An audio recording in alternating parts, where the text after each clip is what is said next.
And I think that like English and like, is it Mandarin are the top 2 hardest languages to learn. Okay, so top 10 hardest languages are Mandarin, Arabic, Japanese, Hungarian, Korean, Finnish, Basque, and Navajo.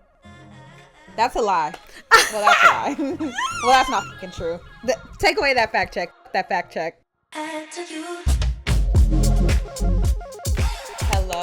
Hello, everybody. Welcome back to Swipe Talk Podcast. I'm Simone. And I'm Isabella. And today we are here to... This episode came out of Isabella's arse. Oh. Ooh. Sorry, I don't mean it like that. Like I dropped something. Woo! What did you drop? Oh, the episode out of your ass. Yes. Oh, yes. Okay, gotcha. This episode is sponsored by Sesame Street, the letter Q, the alphabet. Let's talk about it. We all know her. We all love her. Even though the alphabet does differ from language to language. So the concept of the alphabet, because you guys, I'm assuming, like me, I'm like, how the fuck are these bitches about to talk about the alphabet for 30 minutes? Do you have a favorite letter? S. Ooh. Let's just say we're going to start at the alphabet and somehow end making our way to the naming of minorities and how it affects them for the rest of their lives. So as always, we are always going to bridge the gap. Yes. Bridge the gap. Don't you worry. If nothing, we're good at building bridges. Okay. Isabella, tell them about how you came about this concept. Okay, so I saw a tweet on Twitter. Yeah, you guys, I saw a tweet on Twitter. Can you believe it? And it was some person saying that they got really high and cast each letter of the alphabet as a person. And I was like, that is brilliant. Iconic. And so we'll pop up the tweet here, but one that really resonated with me was they cast the letter D as Tom Hanks. And I was like, oh my God. Tom Hanks is so the letter D. D is Tom Hanks. Like, that is so correct. K was Megan Fox. Like, just like they really got it right. Who was Megan Fox? K. I was curious if we wanted to, cast our own alphabet. I wrote down some ideas for some of the letters I was thinking of. This is where y'all have lost me. You bitches lose me all the time. This feels very abstract. It feels like, I can't air this out about you. I was going to air out how you feel about museums. Can I talk about that? You could talk about it. Okay. Isabella has a deep secret, and it's about how she feels about museums and how she feels like a lot of people... Sometimes, depending on the museum, people are fucking liars. Completely depending, are liars. And it's not always.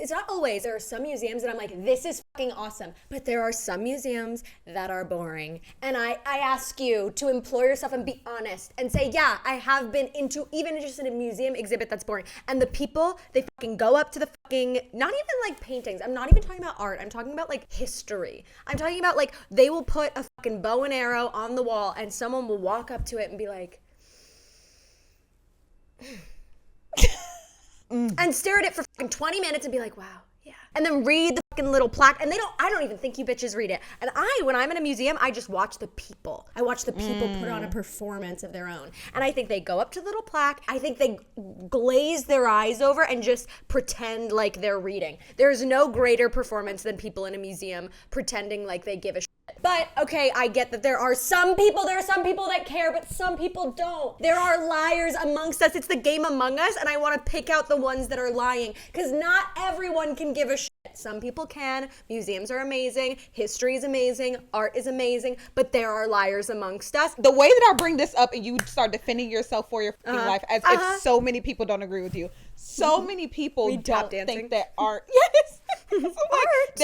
Art. You're okay. I only brought it up to say, like, the way that you're like, you don't see anything here is the exact same way that I feel about this. I'm like, how are y'all making this conjecture? Like, Tom Hanks being D? I'm like... you get it. What? She'll get it. Okay. Letter A, I wrote down Albert Einstein. Right. Duh. That's what I would do. Smarty pants. That's what I would do. Like, it has nothing to do with the fact that his name starts with an A, but just like A is the smarty pants letter of the group. They're the leader. Like, she knows that she is Queen Bee. Okay. Letter B, I said, is Gretchen Wieners. Okay, I can get that. I can feel that because she's never going to be A. Will never be A.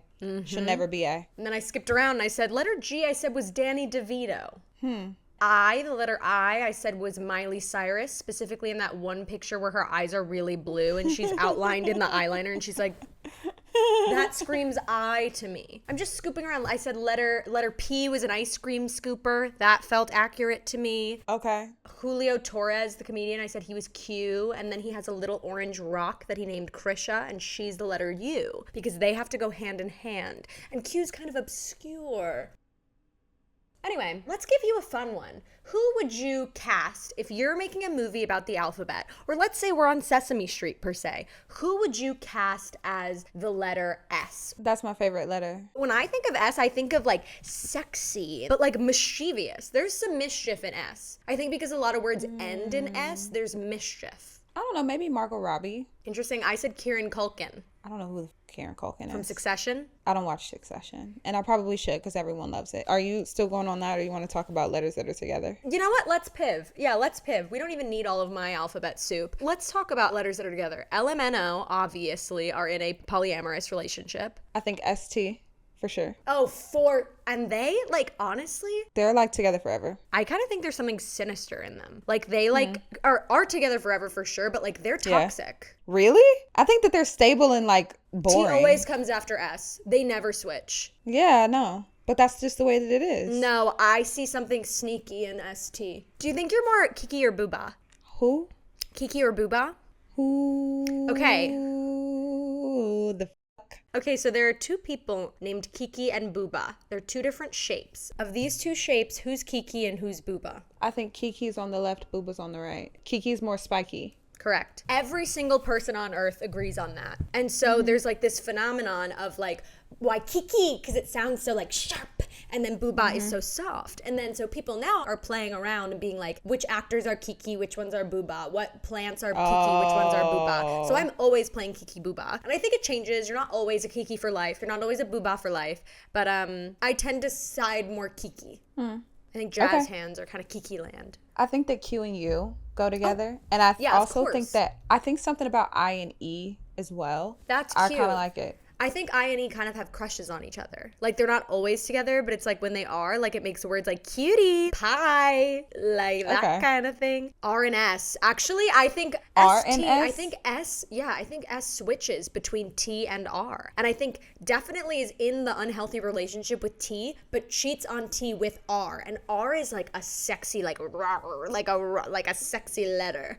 Okay. And you know what? That's your truth. That's your truth. I just think that S is versatile. S transforms words like all the time. It does. It does. It makes it Simone loving the letter S because it's her name, and she's being like, we're transformative. We're transformative. Like, and you're right. And you're right. And you're right. It does. There is no other letter that you can tack on to the end of any word. Here's what I'll say. I wasn't excited to do this episode because of a very particular bias against mine. One, I'm like almost sure I'm dyslexic, just never got diagnosed. Two, the English language is fucking stupid. It is the stupidest fucking language that has ever been derived, ever. And I think that like English and like, is it Mandarin are the top two hardest languages to learn, if I'm not mistaken. And it's because of many things. Mandarin is the hardest language. Thank you for that quick Google. Okay, so top 10 hardest languages are Mandarin, Arabic, Japanese, Hungarian, Korean, Finnish, Basque, and Navajo.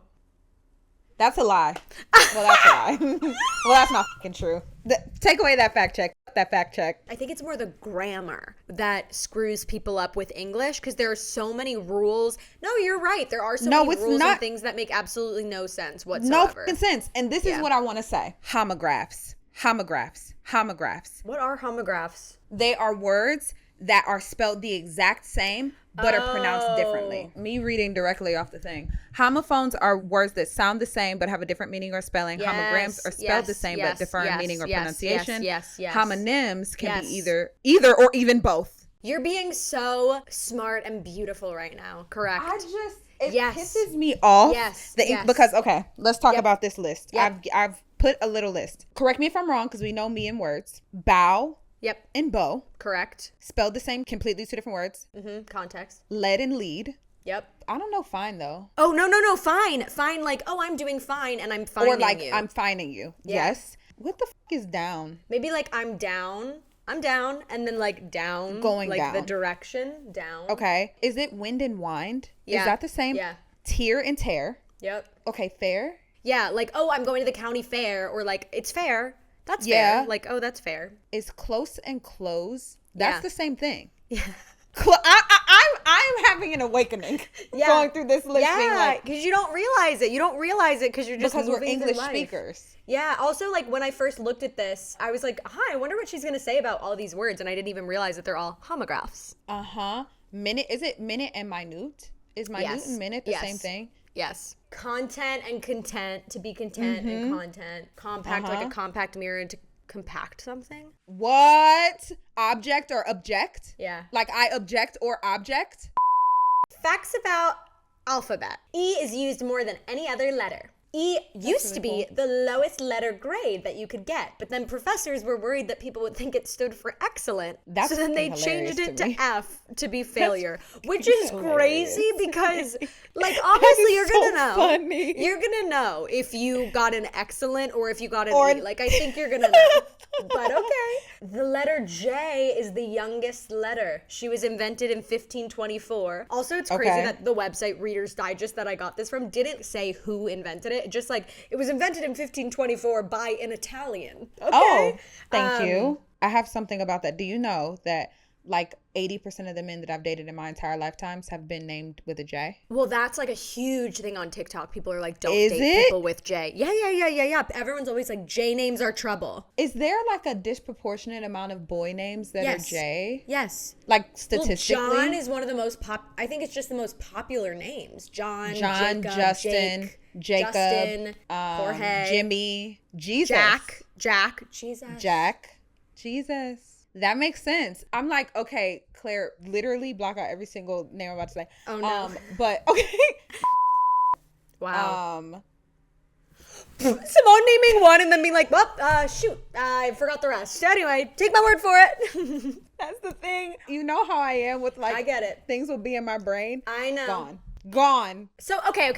So this is the interesting part. And we're going to talk about how the first letter of your last name affects you in your life. I have always said this because I've always been like, there is such a distinct personality difference in people that have beginning of the letter last names versus middle of the letter last names and last names that are at the end of the alphabet. I'm very interested to hear this. Which is funny because we're in the room with our editor who has a end of the letter last name. Simone is beginning of the letter and I'm middle of the alphabet. And it makes sense because like, think about it. Like in class, you're the first letter names always go first, like etc. They're the line leaders. At graduation, they go first. And you kind of like get to know who's going to be in your space. Like you always know who you're going to be sitting around or like field trip groups, whatever. Beginning of the letter alphabet names, I've always said are very like some of the smartest people I know are beginning of the alphabet last names. That's very like, interesting. They're very like, they are the line leaders. They are the very, very smart nerds. Middle of the alphabet. That is fascinating. I think of as very chill. Like, I think of, like, they're fun, they get along, they're very social, I think because they are in the middle and can be forgotten about and can kind of, like, sneak through things. I was a chatty Cathy in school. I think there are a lot of chatty Cathys in the middle lane. Yeah, however, I would say that. End of the alphabet, I think those are really, like,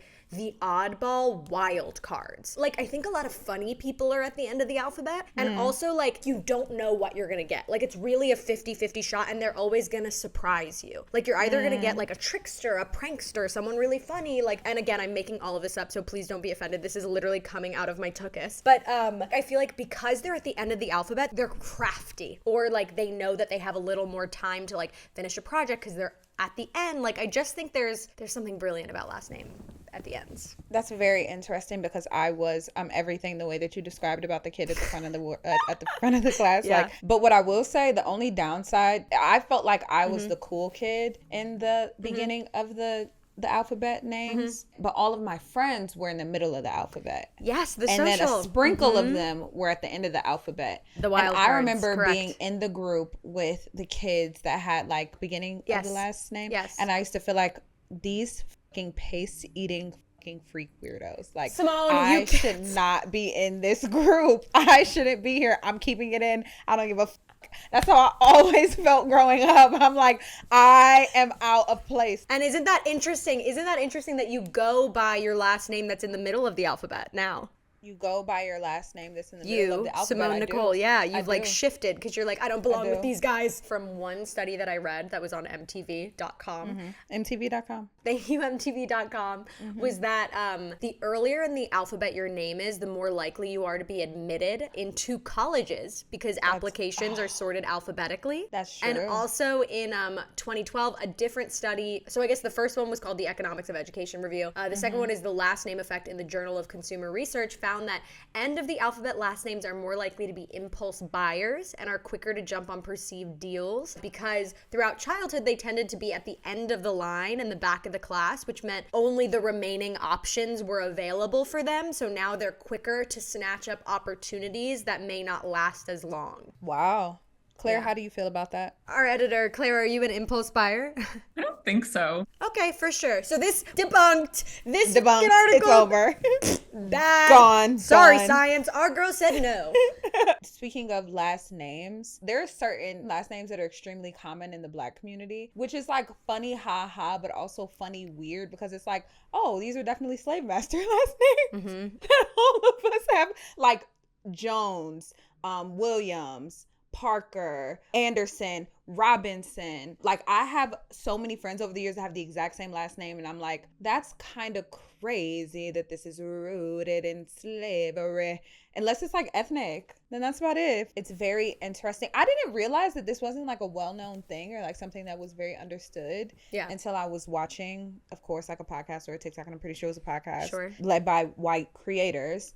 And they were like, I dated a Black person, and they were talking about how when their mother named them, that they made sure to name them things that would look good on applications. And everyone in the room was so shocked. And I was like, I'm sorry, is that not well known? Like, the naming of your child is so important when you're naming a child of color, because it determines how far they get or how short they get, and how much prejudice is put on them from just reading their name on an application. Like, you're going to make a different assumption about a Deshaun versus a John, or a different assumption about a Shanae versus a Taylor. You know what I'm saying? Like, there's so much bias in name, and like, even like more than name, the bigger point that I like wanted to talk about is like how powerful words are.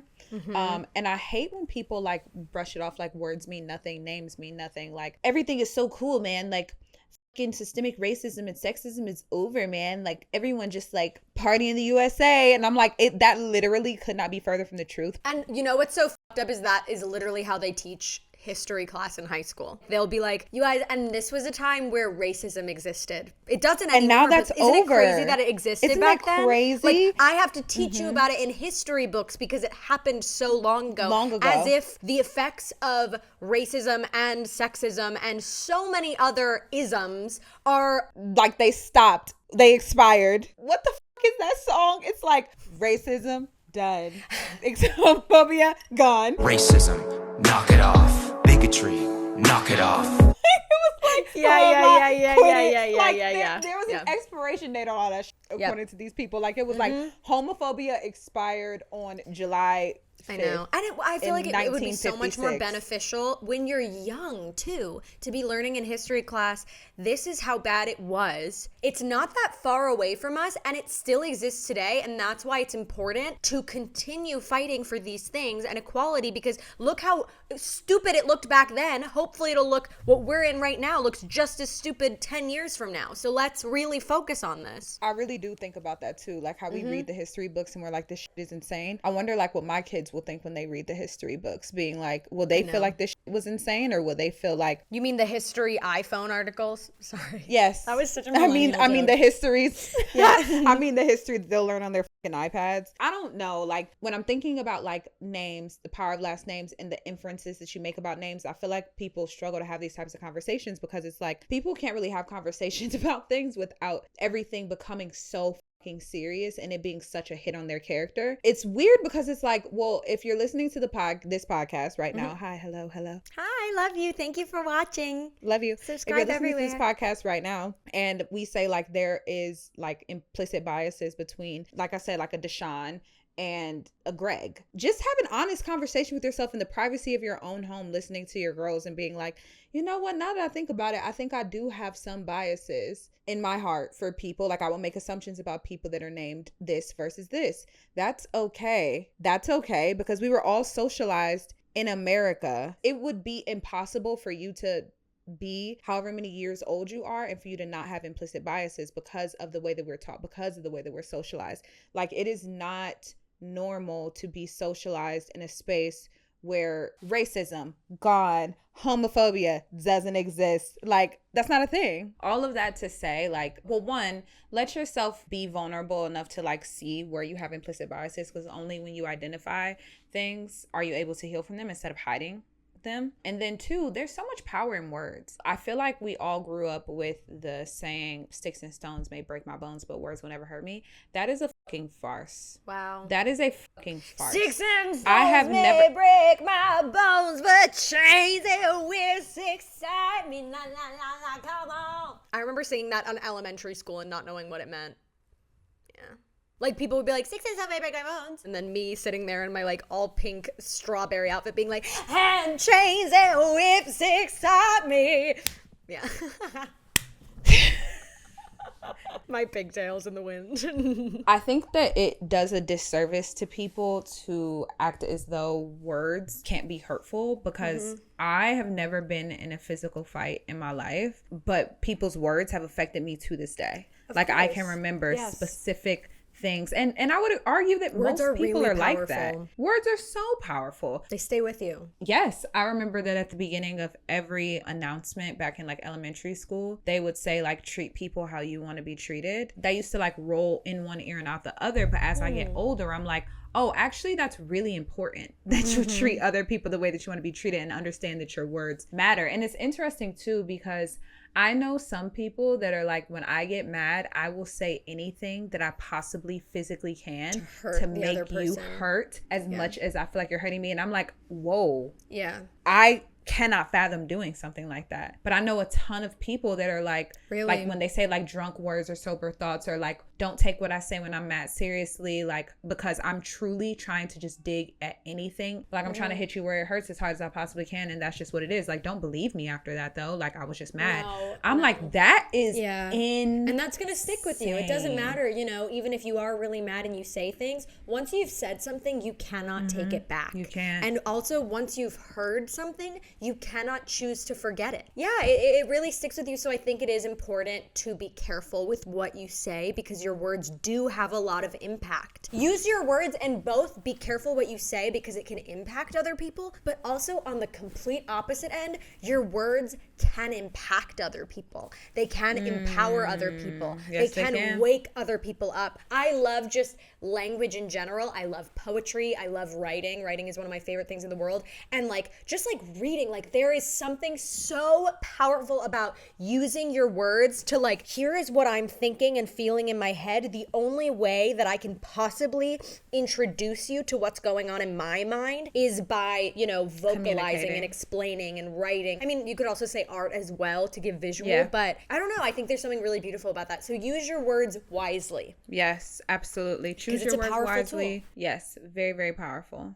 Oh, man. Well, you guys, we have something to tell you. Yeah, we've reached the end of this episode. And Isabella, would you like to tell them? Sure. You guys, we love you guys so much. We love this show. We've done this show for the past 2 years. The podcast is something newer. Basically, the company that we work for right now is ending the show, which is sad, but also, you know, who knows what will happen. If you're a millionaire out there who wants to buy the show, let us know.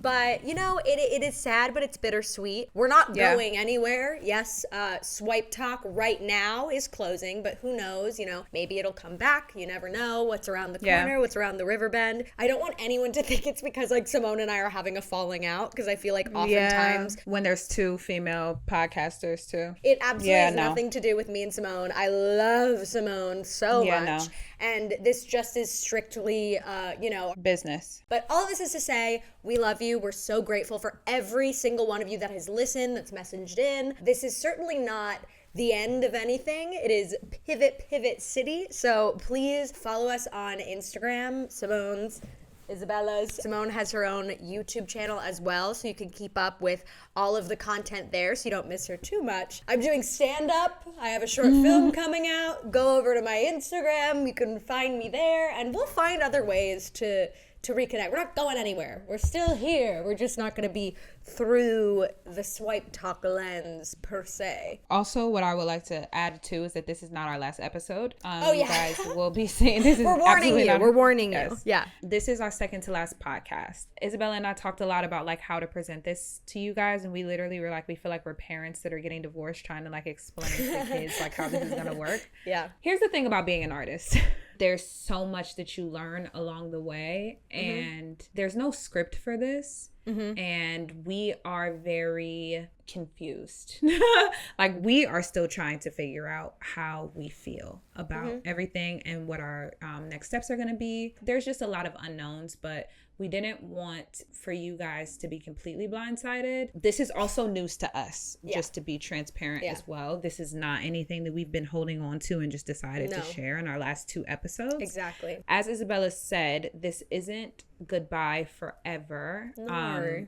We just want to put you guys on notice that things will, at a very bare minimum, be changing. I still have all of my socials, as Isabella said. You can find me on Instagram, on TikTok, on YouTube. I've seen you guys in my comment sections before, and it's so sweet every time I see you guys over there. And then Isabella and I are both actors. So we are always like doing new creative things and working on new projects. Yeah. Our faces are out there, and you'll be seeing more of us, and we will be doing more things together in the future. Just pivoting, you guys, just pivoting. But again, follow us on private platforms so that we don't miss you, because we love you and we don't want to give up the relationship that we feel like we've built with you. So many people comment and are like, I feel like you guys are my friends, like blah, blah, blah, blah. And like, we feel the same way. Like, we love you guys so much, and the relationship that we've built over this time is not something we take lightly. So we'll get into it more, and we'll give a full goodbye episode next. But really quick, next just to episode. Wrap it up. Scream of the week. Rawr! Simone? Child, the show ending was my scream. Transparently, I just don't have it to like pretend as if it's anything else, because this has been such a long journey, and not like in a bad way. When I say long journey, I mean like in the best way. Like getting to know Isabella. An adventure, yeah, and this was like the first thing that I got, like, you know, like things, like I don't know how to describe it, like, but as like an actor, as a creative, like this was like the first thing, right? But a silver lining that I've been seeing in this too is that, as I've said, Isabella and I are both actors, and one of my goals, ultimate goals, is to be a part of an ensemble-based TV show. And as we all know, ensemble-based TV shows get canceled like it's nobody's business, and you can fall in love with them after a season, and then it can be here and then gone just as quickly as possible. The actors didn't know, production didn't know, it just came from the powers that be, and then it's over. And like, how do you deal with that? And if that's something that I am consistently asking God and the universe for, I feel like I'm getting what I want, because this is my first taste of that. And I know that might sound a little brutal, but I really do feel like you experience whatever goals you have in life, you experience the ups and downs of that goal on a small scale before you experience it on a big scale. So it's very, very bittersweet. And that is my scream. My scream of the week is I've been knitting this scarf. Check it out, you guys. It's not perfect. She was knitting it yesterday. Yeah. I've been knitting away in all these meetings and whatever. I'm like, okay, show's getting canceled. Got it. But very fun. Really would recommend. It's like one of the few hobbies that I have that isn't in regards to like writing and like my work in my job. What'd you say? A phone. Oh, for sure, that too. But it's also like anything that like is physical and like a good like focus thing is awesome for me. But yeah, that was our episode. Love you guys so much. We're gonna get more into it next week. But thank you again for everything. Please don't be sad. The whole point of this show is to bring people joy, and we want to continue doing that. And we will find other ways to connect with you guys and still be bringing you joy. Love you. Thank you guys. We'll see you guys next week. Bye guys. Hey.